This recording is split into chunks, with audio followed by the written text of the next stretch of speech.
Andhra Pradesh outsourcing employees JAC పక్షాన outsourcing మిత్రులందరూ కూడా నమస్కారం. ఈరోజు శుభదినంగా నేను భావిస్తున్నాను. కాంట్రాక్ట్ అనే వ్యవస్థని మనం పక్కన పెట్టేశాం. కాంట్రాక్ట్ కానీ అలాగే ప్రభుత్వ ఉద్యోగ సంఘాలను కూడా పక్కన పెడుతున్నాం. For the first time outsourcing వ్యవస్థని ప్రభుత్వం గుర్తించి అవుట్సోర్సింగ్ వ్యవస్థలో ఉన్నటువంటి వాళ్ళకు కూడా వీళ్ళ యొక్క జేఏసీని కూడా మనం గుర్తించి పిలవాలి అనే దానికి మనం ఈరోజు పునాదిలాగా వేసుకున్నాం. ఈ కార్యక్రమంలో దాదాపు 26 డిపార్ట్మెంట్ల నుండి సంఘ నాయకులందరూ వచ్చి ఉన్నారు. వీరి సమక్షంలో ఈరోజు అడక్ కమిటీ అనేది వేసుకోవడం జరిగింది. ఆ అడక్ కమిటీలో చైర్మన్ గా దూసి భానువేశ్వరరావు అంటే నేను, అండ్ వైస్ చైర్మన్ గా దివాకర్ బాబు గారు పంచాయతీరాజ్ డిపార్ట్మెంట్, అలాగే జనరల్ సెక్రటరీగా పి గురునాథ్ గారు మున్సిపల్ డిపార్ట్మెంట్, జాయింట్ సెక్రటరీగా రవి గారు మార్కెటింగ్ డిపార్ట్మెంట్, వర్కింగ్ ప్రెసిడెంట్ గా జి మహేందర్, డిప్యూటీ జాయింట్ సెక్రటరీగా వరపుత్ర గారు రిమ్స్ హాస్పిటల్ మెడికల్ డిపార్ట్మెంట్, అలాగే వైస్ చైర్మన్ గా రంగభాస్కర్ గారు మున్సిపల్ డిపార్ట్మెంట్, అలాగే ట్రెజరర్ గా అనిల్ గారిని అడక్ కమిటీగా ఈరోజు ఎన్నుకోవడం జరిగింది. కొన్ని సాధారణమైన విషయాలు కాకుండా సమస్యల పరిష్కారం కానింటి మొండిగా ఉన్నటువంటి విషయాలపైన చర్చించడం జరిగింది. అందరూ వాదన విన్న తర్వాత ఆప్కాస్ నుండి మెయిన్ సమస్యలో మనం వచ్చాం కాబట్టి ఆప్కాస్ మిత్రులు రాని మిత్రుల్ని ఖచ్చితంగా తీసుకోవాలి. లైక్ ఆర్టీసీ మిత్రులు కానీ ఫారెస్ట్ డిపార్ట్మెంట్ పనిచేసేవారు కానీ వారిని తీసుకోవాలి. అలాగే ఈ ప్రభుత్వం వచ్చిన తర్వాత ఆప్కాస్ వ్యవస్థలో కొన్ని రకాలైనటువంటి అవకతవకలు జరిగాయి కాబట్టి ఆప్కాస్ వ్యవస్థను ఎత్తివేస్తున్నటువంటి ఒక వార్త అనేది వినిపిస్తా ఉంది. అలాంటి వార్త ఏదైనా వచ్చినా సరే ఈ ప్రభుత్వం కూటమి ప్రభుత్వం అవుట్సోర్సింగ్ పక్షాన్ని నిలబడుతుందని మేము భావిస్తూ వారు ఖచ్చితంగా ఆప్కాస్ వ్యవస్థ కంటే ఇంకా మెరుగైన వ్యవస్థను తీసుకురావాల్సిందిగా అవుట్సోర్సింగ్ జేఏసీ పక్షాన కోరుతా ఉన్నాం. అలాగే ఎన్నో ఏళ్లగా అవుట్సోర్సింగ్ వ్యవస్థని పర్మనెంట్ చేయకుండా పక్కన పెడతా ఉంది. ఎందుకంటే కాంట్రాక్ట్ వ్యవస్థలో పనిచేస్తున్న వాళ్ళకి మాత్రమే గత ప్రభుత్వంలో 10,000 మందిని పర్మనెంట్ చేసేదానికి సన్నాహాలు సిద్ధం చేస్తూ ఈ కూటమి ప్రభుత్వం వచ్చినటువంటి 1.5 year లోనే మెగా డిఎస్సిని ఎట్లాగైతే నోటిఫికేషన్ తీసి వాళ్ళని పర్మిట్ చేసిందో మళ్ళీ నెక్స్ట్ ఇయర్ లో మీకు నోటిఫికేషన్ ఇస్తామని ఉద్యోగ వ్యవస్థని ఏ రకంగా తీసుకొస్తుందో అదే రకంగా గౌరవ సుప్రీంకోర్టు ఇచ్చినటువంటి సమాన పనికి సమాన వేతనాన్ని ఇంప్లిమెంట్ చేయవలసిందిగా జేఏసీ పక్షాన కోరుతా ఉన్నాం.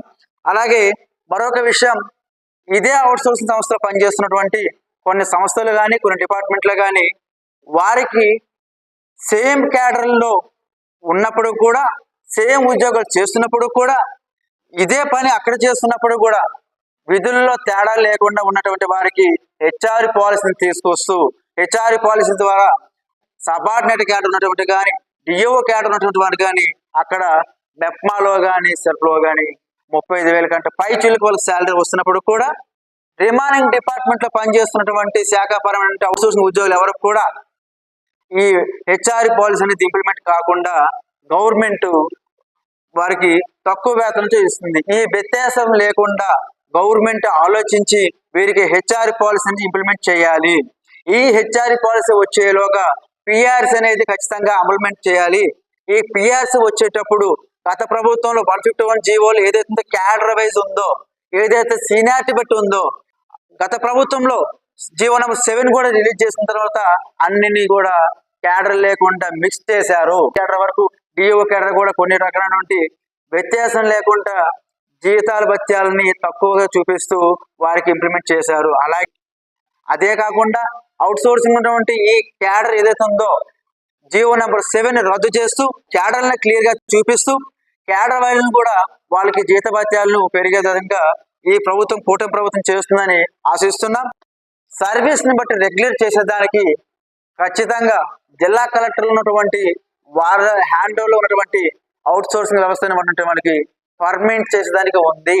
అయ్యా ఒకటే అడుగుతా ఉన్నాం, ఏదైతే ఆంధ్రప్రదేశ్ లో కర్ణాటకలో ఖచ్చితంగా తమిళనాడులో కానీ అవుట్సోర్సింగ్ పర్మనెంట్ చేయడానికి జీవోలు కొన్ని ఉన్నాయి. అవి రేపో మాపు గౌరవ ముఖ్యమంత్రి వారికి మేము ఇస్తాం. ఆ వినత పత్రాన్ని పక్క రాష్ట్రాలను చూసి మనం ఏ రకంగా అయితే దానికి డెవలప్ చేయాలని ఏ రకంగా అయితే ఉన్నటువంటి కూటమి ప్రభుత్వం ఏ రకంగా ఆలోచిస్తుందో అదే రకంగా పక్క రాష్ట్రాలు ఇచ్చే అవుట్సోర్సింగ్ వాళ్ళకి ఏ రకంగా పర్మిట్ చేస్తున్నారు. ఇదే ప్రభుత్వం, ఈ కూటమి ప్రభుత్వం వీళ్ళకి కూడా పర్మిట్ చేయాలనేది మా డిమాండ్. సర్వీస్ ఆధారంగా అంటే 10 ఏళ్ళ పని చేస్తున్న వాడికి అదే శాలరీ, 10 ఏళ్ళు కాకుండా ఈరోజు వచ్చిన వాడికి అదే శాలరీ ఉంది. అలా కాకుండా 10 ఏళ్ళకు మించిన వాడికి ఒక సర్వీస్ ఏదైతే ఉందో ఒక జీవోని సిఫారసు చేస్తూ వ్యత్యాసాలు చూపించమని అడగట్లే, కానీ ఏళ్ల తరబడి పనిచేస్తున్నటువంటి వీళ్ళకి మాత్రం ఖచ్చితంగా చూపించే క్యాడర్ వైజ్ శాలరీలు ఇవ్వడానికి కోరుతా ఉన్నాం. ఇంకో విషయం, చాలీ జీతమైనటువంటి ఈ అవుట్ సోర్సింగ్ వ్యవస్థలో సంక్షేమ పథకాల మీద ఆధారపడినటువంటి వాళ్ళు ఉన్నారు. విసుగెత్తిపోయి సంక్షేమ పదం మాకొద్దు నాయన, మాకు జీతాలు పెరిగితే చాలు అనేటువంటి అవుట్ సోర్సింగ్ వేదన పడుతున్నారు. 1000 రూపాయలు ఇంటికి వచ్చిన వాళ్ళకి వారి ఇద్దరు పిల్లలకి ఏదైతే తల్లికి వందనం ఇస్తున్నటువంటి కార్యక్రమంలో ఈ CFMS అనే బోధాన్ని తీసుకొచ్చి అడ్డుదారంగా పెట్టిన వల్ల వాళ్ళకి ఖచ్చితంగా సంక్షేమ పథకాలు రాకుండా నిలుపుదల అయిపోయింది. సంక్షేమ పథకాల మీద విరక్తి కలిగింది. మాకు ఏదైనా సరే చేయండి, మాకు ఏదైనా స్పెషల్ స్కీమ్స్ చేయండి. కూటమి ప్రభుత్వాన్ని మేము ఎన్నుకున్నాం. గత ప్రభుత్వంలో ఇటువంటి మాకు ఎటువంటి కార్యక్రమంలో కూడా మాకు ఎటువంటి సంక్షేమ పథకాలు రాలేదు. ఈ కూటమి ప్రభుత్వం అయినా సరే సంక్షేమ పథకాలు వస్తే ఒక తల్లికి ఇద్దరు కలిపి 15,000 వస్తుంటే వాళ్ళు ఖచ్చితంగా ఇద్దరు పిల్లల్ని స్కూల్లో చదివించుకునేది. అసలు ఈ సంక్షేమ పథకాలని మేము అడగట్లేదు. అదే గవర్నమెంట్ లో మీరే నేరుగా తీసుకున్న మంచి ఉన్నత విద్య ఇవ్వండి, మేము అడిగామా సంక్షేమ పథకాలు ఇస్తేనే వాళ్ళు స్కూల్ పంపించింది కాదు కదా. ఈ సంక్షేమ పథకాలను ఇస్తున్నామని చెప్పి కొంతమందికి ఇచ్చి ఒక 35,000 నుండి మెప్మా ఉద్యోగస్తుడికి 35,000 ఉన్నటువంటి మెప్మా ఉద్యోగస్తుడికి సంక్షేమ పథకాలు పడతాయి. 15,000 తీసుకున్నటువంటి నార్మల్ ఉద్యోగుడికి సంక్షేమ పథకాలు పడట్లేదు. ఈ వ్యత్యాసాలు కాదు. మీరు ఖచ్చితంగా లాస్ట్ టైం లోకేష్ బాబు గారిని కలిసేటప్పుడు ఖచ్చితంగా సంక్షేమ పథకాల గురించి ఆలోచిస్తాం, గత ప్రభుత్వం ఇచ్చినట్టుగా ఇచ్చారని చెప్పారు, కానీ గత ప్రభుత్వంలో కూడా అన్యాయం జరిగింది. ఈ ప్రభుత్వం సరే మీ ద్వారా న్యాయం జరుగుతుందని కోరుకుంటున్నాం. మా యొక్క ప్రధాన డిమాండ్ సమాన పనికి సమాన వేతనం అనేది కావాలి. సమాన పనికి సమాన వేతనం గౌరవ సుప్రీంకోర్టు ఇచ్చినట్టు ఏదైతే ఉందో, ఏదైతే క్యాడర్ వైజ్ గా ఉంటే మాకు జీత భత్యాలు పెంచండి.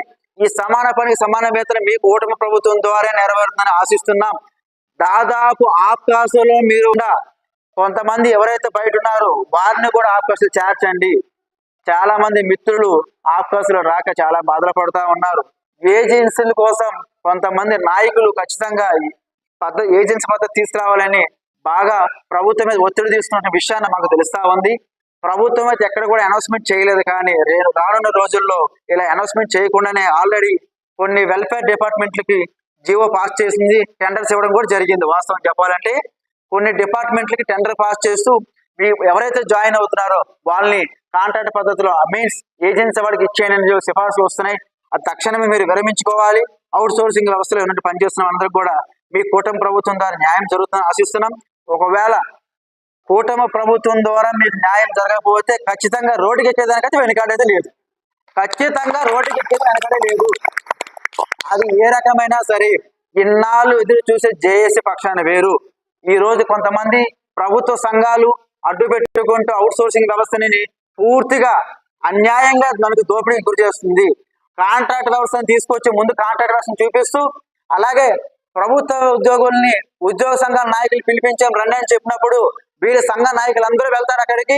అవుట్ సోర్సింగ్ వ్యవస్థను పక్కన పెట్టి వాడి చేత మాట్లాడిపోతుంటా ఏదో అవుట్ సోర్సింగ్ కి చాలా ఒక మీకు జీవో వస్తాయి చూడండి సార్ అంటే ఏంటి సమాన పని సమాన వేతనం గురించి మాట్లాడరు ఎందుకు?